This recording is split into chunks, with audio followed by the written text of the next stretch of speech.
프랑스 국제연구소에서 비상이 걸렸습니다. 한국은 6.25 전쟁 때 북한에 침략당하고 완전히 한반도에서 사라질 뻔한 것을 미국이 도와주고 유엔이 도와줘서 간신히 나라 살렸다고 생각했는데 알고 보니 지금 한국의 군사력에 놀랐고 한국의 군사무기가 어마어마한 양으로 전 세계에 수출된다는 것에 2번 놀랐습니다. 지금 프랑스 군 전문가가 화들짝 놀라 한국으로 날아가고 있습니다. 어떤 상황인지 이야기 시작하겠습니다.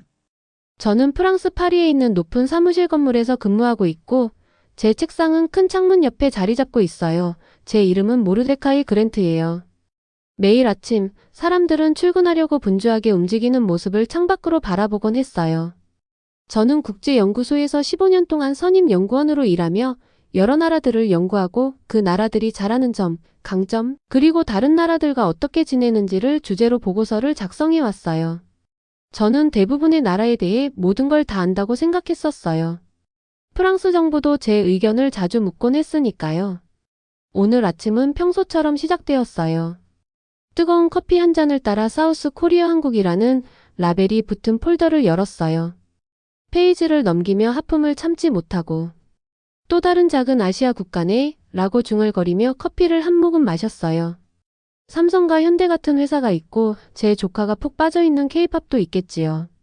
저는 머릿속으로 한국이 독일이나 프랑스처럼 중요한 나라라고 생각하지 않았어요. 저희는 수세기 동안의 군사 역사를 가지고 있었고 강력한 무기를 만들어 왔으며 세계를 바꿨거든요. 한국은 진짜 군사력이 있는 나라가 아니에요. 미국 뒤에 숨어 있는 거죠. 미국이 없으면 아무것도 못할 거예요. 라고 제 사무실에서 혼자 중얼거렸어요. 바로 그때 전화벨이 울렸어요. 화면에는 제임스 해밀턴의 이름이 떴어요. 제임스는 프랑스 국방부에서 꽤 높은 직급을 맡고 있는 분이에요. 저희는 오랫동안 알고 지냈어요. 안녕하세요, 제임스 라고 전화를 받았어요. 모르데카이 씨 라고 제임스가 목소리에 긴장감을 담아 말씀하셨어요. 평소와 달리 엄숙한 목소리였어요. 당장 국방부로 오셔야 해요. 꼭 보셔야 할 중요한 게 있어요. 무슨 일인가요? 라고 물으며 벌써 자리에서 일어나 재킷을 챙겼어요. 전화로는 말씀드릴 수 없어요. 가능한 한 빨리 오세요. 50분 후 저는 국방부의 웅장한 입구를 지나며 건물 안으로 들어갔어요. 경비원들은 저를 보고 반갑게 고개를 끄덕여 주었어요. 로비에서 제임스가 저를 기다리고 있었어요. 그의 얼굴은 심각해 보였어요. 따라오세요 라고 제임스가 말씀하시며 긴 복도를 지나 큰 회의실로 데려갔어요. 회의실에는 두꺼운 빨간색 CONFIDENTIAL 비밀 도장이 찍힌 폴더 한 개만 놓여 있었어요. 앉으세요 라고 하시며 의자를 가리키셨어요. 제임스는 제 앞에 앉으시고 폴더를 제게 밀어주셨어요. 펼쳐보세요. 이게 무슨 일인가요? 라고 혼란스러운 마음을 감추지 못하며 물었어요. 한국에 관한 일이에요 라고 제임스가 대답하셨어요. 그리고 정말 놀라실 거예요. 폴더를 열어 첫 페이지를 읽기 시작했어요. 그리고 두 번째, 세 번째 페이지를 넘기면서 입이 벌어졌어요. 이럴 리가 없어요 라고 제임스 쪽을 바라보며 말했어요. 한국이 자체적으로 전투기를 만들고 잠수함도 만들고 첨단 미사일 시스템도 개발했다고요? 저는 한국이 TV와 자동차만 만든다고 생각했는데요. 제임스는 천천히 고개를 끄덕였어요. 대부분의 사람들이 그렇게 생각해요. 저희도 그랬어요. 하지만 저희는 완전히 틀렸어요, 모르데카이 씨. 계속해서 페이지마다 보고서, 통계자료, 사진들을 읽으면서 한국이 세계 최고의 군사장비, 수출국 중 하나로 성장했다는 사실을 알게 되었어요. 심지어 독일을 능가했다고 하더라고요. 12페이지를 보세요 라고 제임스가 말씀하셨어요. 페이지를 넘기자 K9 썬더라는 자주포에 대한 상세한 정보가 나왔어요. 이 자주포는 이동식 대포의 일종인데 유럽의 여러 군데에서 사용 중이라고 했어요. 핀란드, 노르웨이, 에스토니아, 폴란드 제가 소리내어 읽었어요. 이 나라들이 다 한국 무기를 산다고요?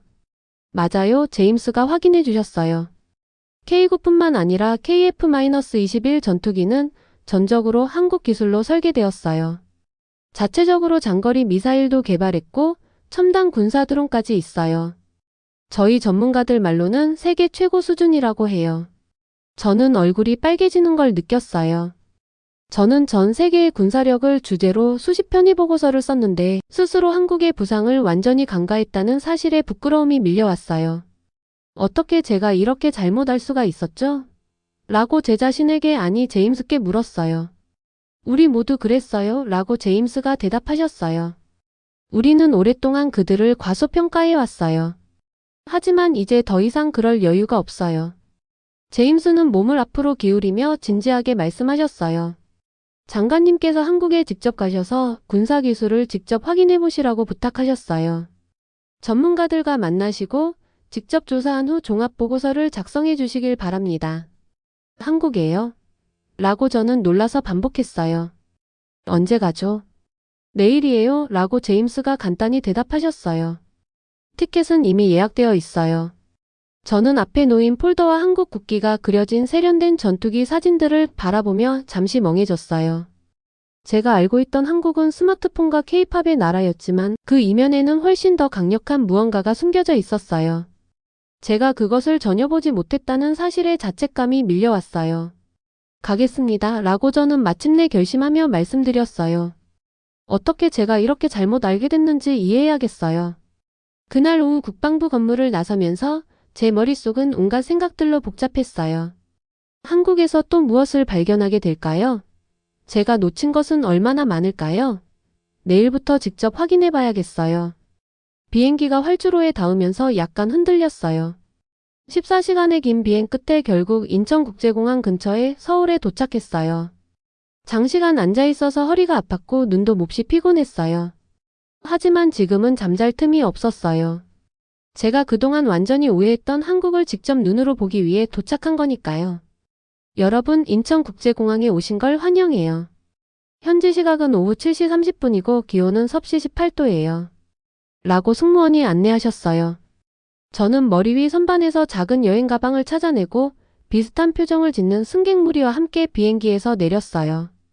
비행기와 터미널을 연결하는 제트웨이는 깨끗하고 밝았으며 숨겨진 스피커에서는 부드러운 음악이 흘러나왔어요. 터미널에 발을 들이자마자 눈앞에 펼쳐진 광경의 넛을 잃었어요. 제가 지금까지 본 적 없는 공항이었어요. 유리와 강철로 된 거대한 공면, 천장이 마치 거대한 파도처럼 펼쳐져 있었고 비록 저녁이었음에도 불구하고 따스한 햇빛이 쏟아져 들어와 전체가 반짝였어요. 하지만 정말 눈에 띈 것은 로봇들이었어요. 영화에서 보는 사람 모양의 로봇이 아니라 화면이 달린 이동식 받침대처럼 생긴 로봇들이 매끄럽게 광택 나는 바닥을 굴러다니고 있었어요. 한 로봇은 한 노부부 옆에 멈춰 서서 완벽한 영어로 그들의 수화물을 찾는 데 도움이 필요한지 물었어요. 정말 놀랍네요. 라고 저는 속으로 감탄했어요. 제가 모든 것에 정신이 팔려 있을 때 뒤에서 누군가 다가왔어요. 한국에 오신 것을 환영해요. 그랜트 씨, 라고 깊은 목소리로 말씀하시는 분이 계셨어요. 저는 급히 뒤돌아보았어요. 깔끔한 군복을 차려입은 한 남성이 서 있었고 어깨에는 소령을 나타내는 세 개의 별이 박혀 있었어요. 저는 이정훈 소령입니다. 라고 웃으며 악수를 청하셨어요. 앞으로 방문 기간 동안 제가 안내를 맡게 될 거예요. 그의 악수는 단호했고 영어도 약간의 억양이 섞인 완벽한 발음이었어요. 만나 뵙게 되어 반갑습니다. 이소령님, 라고 저는 전문적인 태도를 유지하려 했으며 답했어요.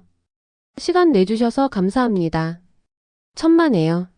이제 출입심사로 가실까요? 라고 이소령님께서 말씀하시자 저는 고개를 끄덕이며 따라갔어요. 출입심사 구역에 도착하자 저는 여권을 꺼내 줄을 서서 대기했어요. 그런데 이정훈 소령님께서 저를 위해 특별한 통로로 안내해 주셨어요. 카메라만 바라보세요. 라고 하시며 눈높이에 설치된 작은 장치를 가리키셨어요. 저는 그대로 따랐고 곧 녹색 불빛이 반짝였어요. 화면에는 제 이름, 국적, 심지어 직업까지 표시되었어요. 여권도 보여줄 필요가 없었어요. 얼굴 인식 시스템이에요. 라고 이소령님께서 제 놀란 표정을 보며 설명해 주셨어요. 이 시스템은 출입심사 데이터베이스와 연결되어 있어서 이미 제 입국이 승인된 거예요. 인상적인 기술이네요. 라고 저는 놀라움을 감추지 못하며 답했어요. 이소령님은 따뜻하게 웃으시며 말씀하셨어요. 이것은 시작에 불과해요, 그랜트 씨. 앞으로 보실 것들이 더 많답니다. 수화물을 찾은 후 저희는 밖으로 나갔어요. 깔끔한 검은색 차가 길가에서 저희를 기다리고 있었어요. 차는 낮고 스포티한 외관의 배기구도 보이지 않았어요. 이것은 한국산 전기차예요. 라고 이소령님께서 차문을 열어주시며 말씀하셨어요. 최신 모델 중 하나죠. 차 안은 마치 고급 우주선처럼 꾸며져 있었어요. 부드러운 가죽 시트와 거대한 화면으로 구성된 대시보드, 그리고 운전자가 시동을 걸어도 엔진 소리가 전혀 들리지 않았어요. 저희가 공항을 떠나 넓은 고속도로로 진입하자 이소령님께서 저를 바라보며 말씀하셨어요. 그랜트 씨, 군사기술 관련 보고서를 많이 작성하셨다고 들었어요. 저는 얼굴이 붉어지며 부끄러웠어요. 네, 맞아요. 하지만 지금 보니까 제가 한국에 대해 몰랐던 게 너무 많았어요. 많은 분들이 그렇답니다. 라고 이소령님께서 다정하게 웃으시며 말씀하셨어요. 한국을 과거에 열악한 국가라고만 생각하시는 분들이 많아요. 하지만 지금은 상황이 크게 달라졌어요. 차창 밖으로 도시의 불빛이 하나둘 나타나기 시작할 때 이소령님은 덧붙여 말씀하셨어요. 10년 전만 해도 우리 정부는 국방 기술에 대대적인 투자를 결정했어요. 미국에만 의존하지 않고 자체적으로 강력한 시스템을 구축하고 싶었거든요.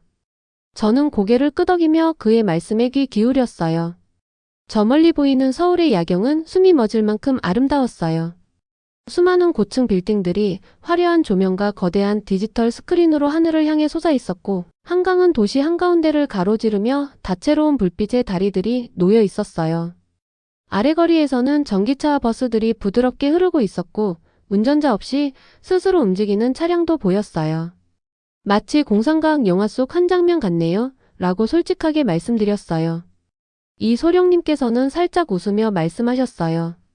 많은 방문객들이 그렇게 느끼십니다. 하지만 우리에게는 이 모든 것이 일상이에요. 우리가 호텔 앞에 도착할 때까지 차는 조용히 달렸어요.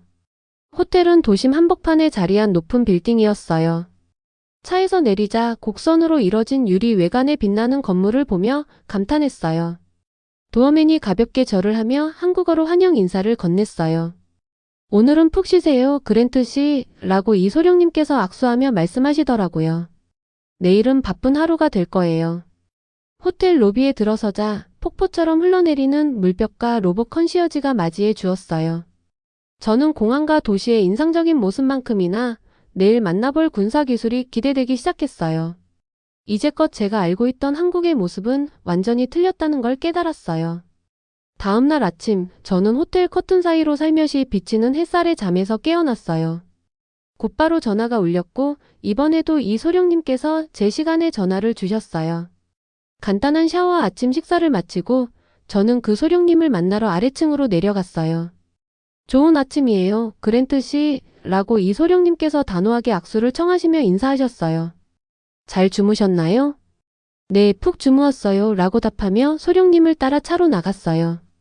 서울 외곽으로 향하는 도로를 달리면서 바쁜 도시가 점차 드넓은 시골 풍경으로 바뀌었어요. 도중에 여러 랜드마크를 소개해 주시면서 한국에 대해 좀 더 알게 해주셨어요. 여기는 어디예요? 라고 45분쯤 도로 위에서 여쭤봤어요. 평택이에요, 라고 말씀하셨어요. 여기가 저희 군사기지가 있는 곳이에요. 오늘은 외국인에게는 거의 공개되지 않는 곳을 보여드릴 거예요. 저는 설렘과 긴장이 뒤섞인 마음을 느꼈어요. 바로 이런 내부 접근이 제가 바랐던 거였거든요. 군사기지는 정말 거대했어요. 높은 울타리와 곳곳에 설치된 보안 카메라가 그곳을 감싸고 있었어요. 3개의 검문소를 지나면서 신분증을 꼼꼼히 확인받았어요. 여긴 완전히 봉쇄되어 있네요, 라고 감탄했어요.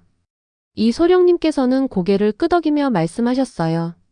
그럴 수밖에 없어요. 여기서 저희는 새로운 군사기술을 시험해보고 있거든요.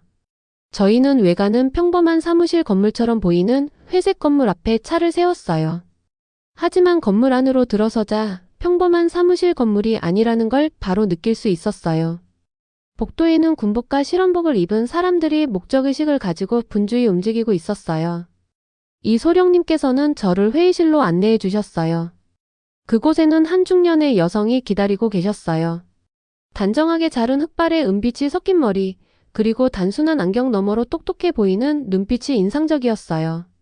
그랜트 씨, 이분은 박윤서 박사님이에요. 라고 이소령님께서 소개해 주셨어요. 국방연구원에서 가장 유능한 연구자 중 한 분이세요.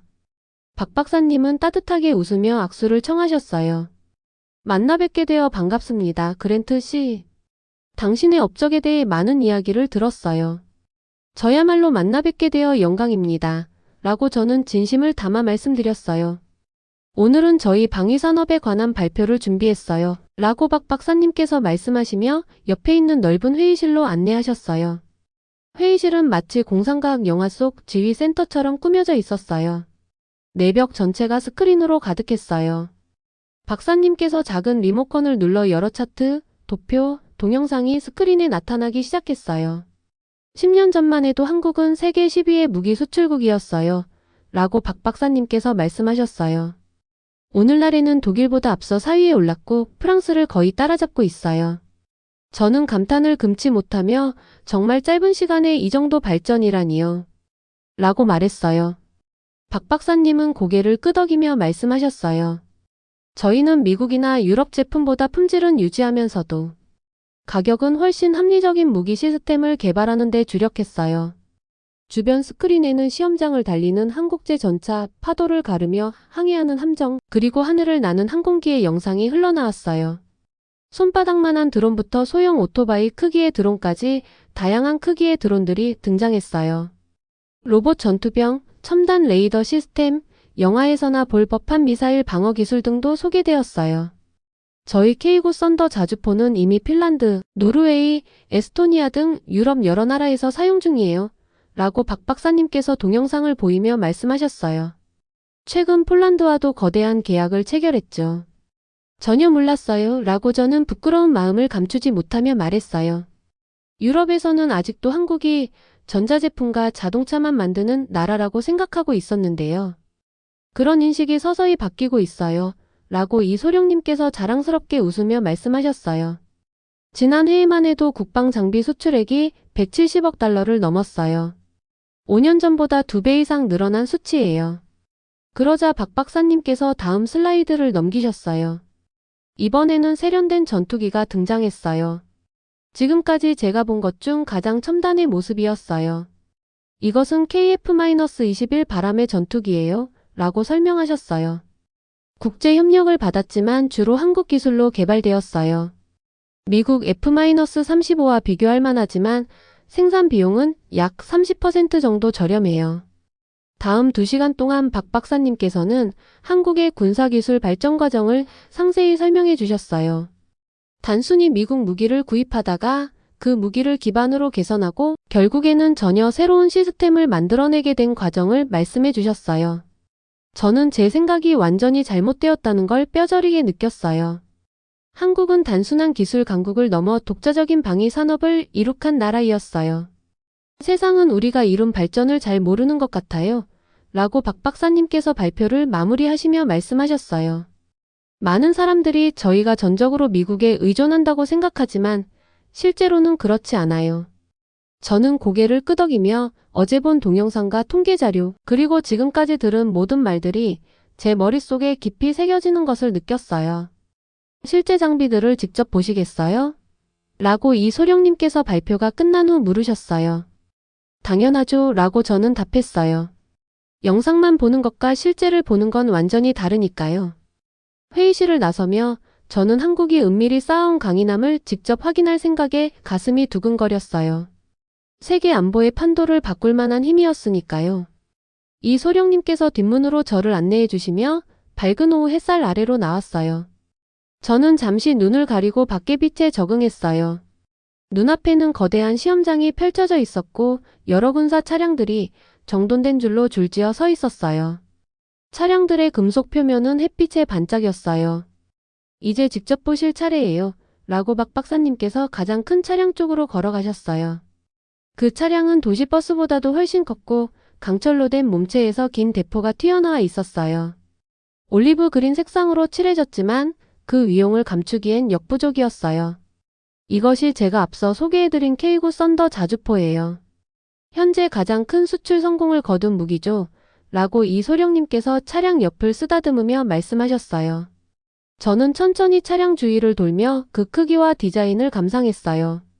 외관은 강력함과 세련됨이 동시에 느껴졌어요. 분당 최대 6발의 포탄을 발사할 수 있고 라고 이소령님께서 설명해 주셨어요. 정확하게 40km 떨어진 목표도 맞출 수 있어요. 각 포탄은 저희 자체 개발한 조준 시스템으로 유도되죠. 실례지만 제가 한번 내부를 볼 수 있을까요? 라고 저는 사다리를 가리키며 물었어요. 이소령님께서는 고개를 끄덕이며 허락해 주셨어요. 저는 사다리를 올라가 조종석 내부를 살펴보았어요. 내부는 의외로 현대적이었고 디지털 화면과 조종 패널들이 비행기 조종석처럼 구성되어 있었어요. 생각보다 훨씬 첨단이네요. 라고 말씀하며 다시 내려왔어요. 이어 저희는 여러 드론들이 전시된 큰 테이블로 이동했어요. 손바닥만한 크기부터 오토바이만한 크기의 드론까지 다양하게 전시되어 있었어요. 저희 드론 기술은 세계 최고 수준 중 하나예요. 라고 박 박사님께서 작은 드론을 들어 보이며 설명하셨어요. 저희는 인공지능 AI 통합에 주력해서 사람이 거의 개입하지 않아도 작동할 수 있도록 만들었어요. 박 박사님께서는 그 작은 드론을 손바닥 위에 올리셨어요. 이 드론은 최대 2시간 동안 비행하면서 영상과 음성을 전송할 수 있어요. 거의 소리가 나지 않고 탐지가 어려워서 도시 감시에 최적화되어 있죠. 부드럽게 던지자 드론은 공중으로 날아올라 조용히 호버하다가 팔자 모양으로 비행한 후 제 앞에 돌아왔어요. 저는 그 모터 소리를 거의 듣지 못할 정도였어요. 정말 대단하네요. 라고 제가 감탄하며 손을 내밀었어요. 이게 실제 작동 중인 무기예요. 단순한 시제품이 아니라는 말씀이시죠? 저희 특수부대에서는 3년 전부터 이 드론들을 사용하고 있어요. 라고 이소령님께서 말씀하셨어요. 최신 버전은 50대 이상이 동시에 작동할 수 있도록 설계되었어요. 여러 종류의 드론을 본 후 저희는 실내 시설로 이동했어요. 그곳에서는 군인들이 특수고글 또는 안경 같은 장비를 착용하고 훈련하는 모습이 보였어요. 이것은 증강현실 전투 시스템이에요. 라고 이소령님께서 설명하시며 군인들이 보이지 않는 정보를 보며 움직이는 모습을 보여주셨어요. 군인들은 이 안경을 착용해서 주변의 적군 위치, 아군 위치, 내비게이션 등 다양한 정보를 실시간으로 확인할 수 있어요. 한 젊은 여군이 다가와 예비용 안경 한 쌍을 건네며 물었어요. 그랜트 씨 한번 사용해 보시겠어요? 물론이죠. 라고 저는 답하며 가볍게 제작된 안경을 받아 썼어요. 순식간에 제 눈앞에 세상이 변했어요. 제가 바라보는 모든 것 위에 디지털 정보가 더 씌워졌어요. 화면 상단에는 나침반이 제 방향을 표시했고 작은 파란 아이콘들이 방 안의 사람들의 위치를 나타냈으며 메뉴가 제 시야 가장자리에 떠 있었어요. 제가 이소령님을 바라보자 그의 이름과 계급이 적힌 작은 상자가 옆에 나타났어요. 정말 놀랍네요. 라고 저는 두리번거리며 말했어요. 마치 공상과학 영화 속 한 장면 같아요. 공상과학이 현실이 되는 경우가 많죠? 라고 박 박사님께서 미소 지으며 말씀하셨어요. 특히 한국에서는 더욱 그렇답니다. 저희는 새로운 기술을 빠르게 받아들이는 편이에요. 저는 마지못해 안경을 벗으며 돌려드렸어요. 이 기술이 보편화되려면 얼마나 걸릴까요? 이미 특수작전 부대에서는 표준 장비로 사용 중이에요. 라고 이소령님께서 말씀하시며 일반 보병들도 2년 내로 착용하게 될 거예요. 그날 오후 더 많은 한국의 군사 기술을 직접 눈으로 확인한 후 저희는 예정된 화상회의를 위해 회의실에 모였어요. 이소령님께서 대형 스크린을 연결해 로마에 있는 동아시아 전략 담당 이탈리아 부장관 데이비드 밀러와 연결해 주셨어요. 모르데카이 씨, 만나 뵙게 되어 반갑습니다. 라고 데이비드 부장관께서 화면 속에서 따뜻하게 인사하셨어요. 그의 뒤로는 로마의 사무실이 보였어요. 한국은 어떠셨나요? 정말 놀라웠습니다. 라고 저는 솔직하게 답하며 옆에 앉아있던 이소령님과 박 박사님을 힐끗 바라보았어요. 오늘 본 것들 중에는 영화에서나 볼 법한 기술들이 많았어요. 이탈리아를 비롯한 많은 유럽 관리들이 이제 막 이 사실을 깨닫기 시작했어요. 라고 데이비드 부장관께서 카메라에 가까이 다가오며 말씀하셨어요. 특히 이탈리아는 특수부대를 위해 한국에 들어온 기술을 이미 도입했어요. 정말요? 이탈리아가 한국 무기를 산다고요? 라고 저는 놀라움을 감추지 못하며 물었어요. 저는 전통적으로 미국이나 독일 같은 나라들과만 거래하는 줄 알았는데요. 이탈리아뿐만 아니라요? 라고 데이비드 부장관께서 조금 더 다가와 말씀하셨어요. 많은 NATO 국가들이 이제 한국 기술을 채택하고 있어요. 한국의 잠수함 탐지 시스템은 독일 제품보다 뛰어나면서도 비용은 훨씬 저렴해요. 작년 발생한 여러 공항 드론 공격 사건 이후 반드론 방어 시스템도 설치 중이에요. 화상회의가 계속되자 저는 제 생각이 완전히 바뀌는 것을 느꼈어요. 과거에는 한국을 단순히 부차적인 존재로 여겼지만 이제는 한국이 세계 안보의 판도를 바꿀 중대한 역할을 하고 있다는 걸 깨달았어요. 이 소령님과 박 박사님을 바라보며 저는 깊은 존경심을 느꼈어요. 그분들은 저에게 자랑하려고 이런 것을 보여주신 게 아니라 유럽 사람들이 아직 눈치채지 못한 현실을 깨닫게 해주시려고 도와주신 거예요. 어느새 어젯밤의 감동을 곱씹으며 다음날 아침 호텔 로비에서 박 박사님을 만났어요. 이 소령님은 다른 일정이 있으셔서 오늘은 박 박사님과 단둘이 이동하기로 했어요. 오늘은 어디로 가실 건가요? 라고 제가 물었어요. 어제와는 전혀 다른, 그러나 똑같이 중요한 곳으로 갈 거예요. 라고 박 박사님께서 미소를 지으며 말씀하셨어요. 군사력은 단지 하드웨어만으로 이루어지는 게 아니거든요. 저희는 서울의 분주한 아침 도로를 지나 곧 평범해 보이는 현대적인 외관의 사무실 건물 앞에 도착했어요. 건물은 높고 반짝이는 거울 같은 창문으로 덮여 있었으며 수많은 다른 사무실 건물들과 다를 바 없었어요. 이게 다예요? 라고 솔깃한 마음에 약간 실망하며 물었어요. 어제의 인상적인 군사기지를 보고 나니 말이에요. 겉모습만으로는 판단할 수 없어요. 라고 박 박사님께서 건물 안으로 저를 안내하시며 말씀하셨어요. 보안 검사는 군사기지만큼 화려하지 않지만 여전히 철저했어요. 엘리베이터를 타고 12층으로 올라가자 넓은 오픈 스페이스에 수많은 사람들이 컴퓨터 앞에 앉아 일하고 있었어요. 여러 대의 스크린이 벽 전체를 채우며 지도, 코드, 실시간 데이터들이 흐르고 있었어요. 여기는 사이버 국방센터예요. 라고 박 박사님께서 소개해 주셨어요. 군사력은 더 이상 탱크나 전투기만으로 평가할 수 없어요. 사이버 전쟁은 현대에서 그 어느 때보다 중요해요. 저는 여러 작업대 사이를 천천히 걸으며 집중하는 사람들의 모습에 감탄했어요. 군사기지처럼 군복 차림이 아니라 캐주얼한 복장을 한 사람들이 많았어요. 티셔츠에 청바지를 입은 이들도 있었고 비즈니스 캐주얼을 입은 이들도 있었어요. 그중 많은 분들이 상당히 젊어 보였어요. 여기 계신 전문가 분들은 발전소, 수도, 교통, 그리고 군 통신망 같은 중요한 인프라를 사이버 공격으로부터 지키고 있어요. 라고 박 박사님께서 설명해 주셨어요. 이분들이 바로 저희의 디지털 전선이에요. 그때 저는 팀 리더인 진호 씨를 소개받았어요. 그는 30대 초반으로 보였고 사각 안경을 쓰고 친근한 미소를 띠고 계셨어요. 그랜트 씨는 한국의 국방 능력을 연구 중이시라고요? 라고 박 박사님께서 말씀하시자 진호 씨께서 자신의 여러 스크린 앞에서 키보드를 두드리기 시작했어요. 순식간에 대형 벽면 스크린에 전 세계 지도 위에 수많은 점들이 나타났어요. 이 점들은 마치 반딧불이처럼 깜빡였어요. 이게 뭔가요? 라고 제가 스크린에 가까이 다가가 물었어요.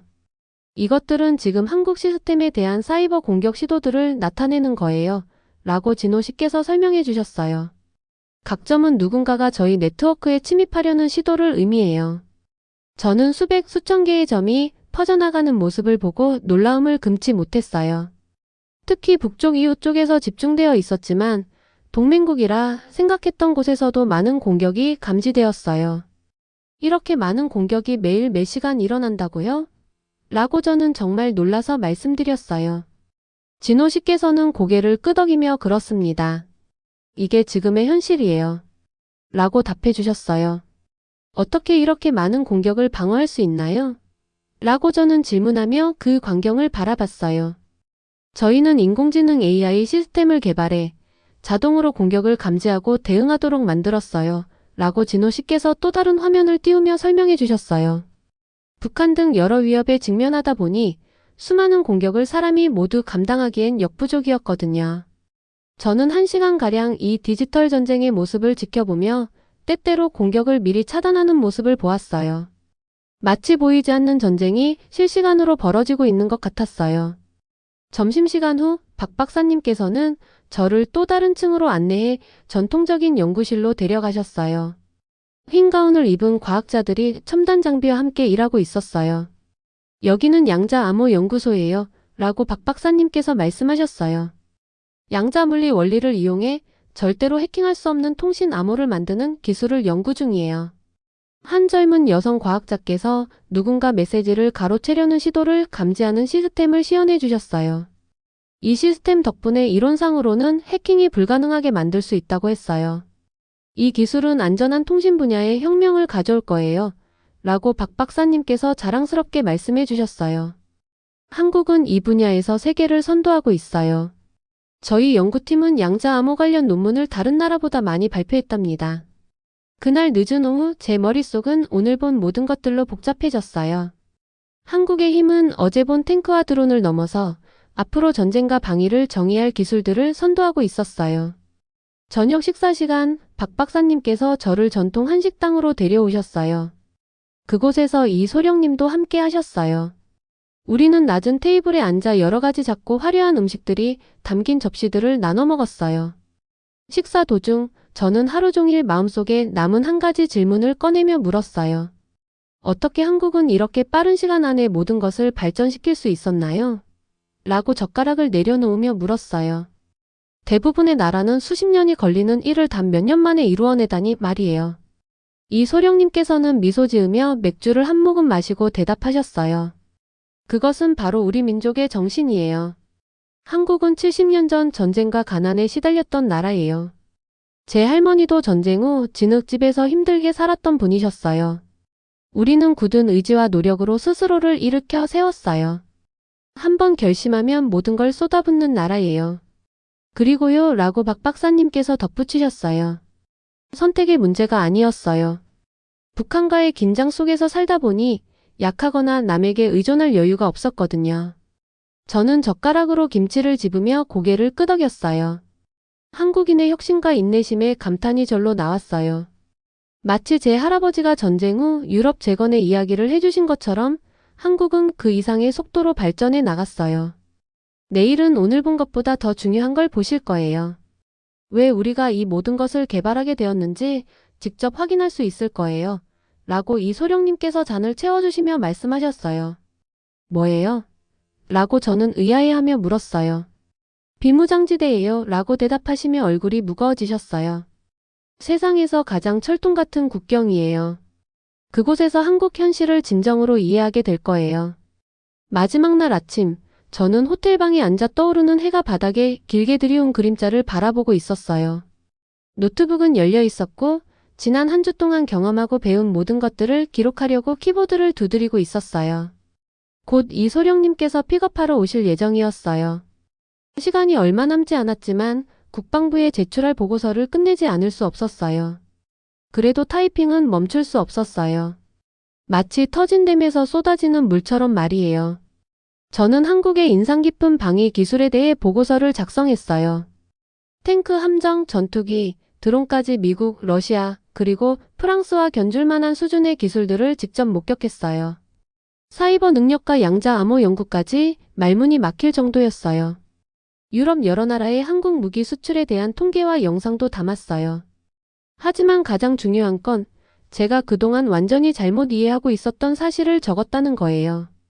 한국은 이제 미국의 보호 아래 있는 작은 아시아 국가가 아니에요.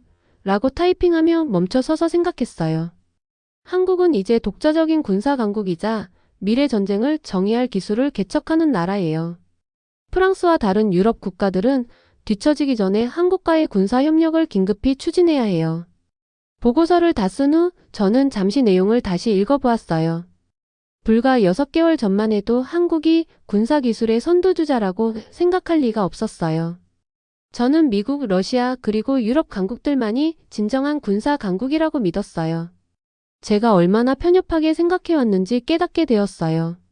어제 비무장지대를 방문했을 때 긴장감이 감돌던 그곳에서 한국인들이 매일 살아가는 현실을 직접 보았어요.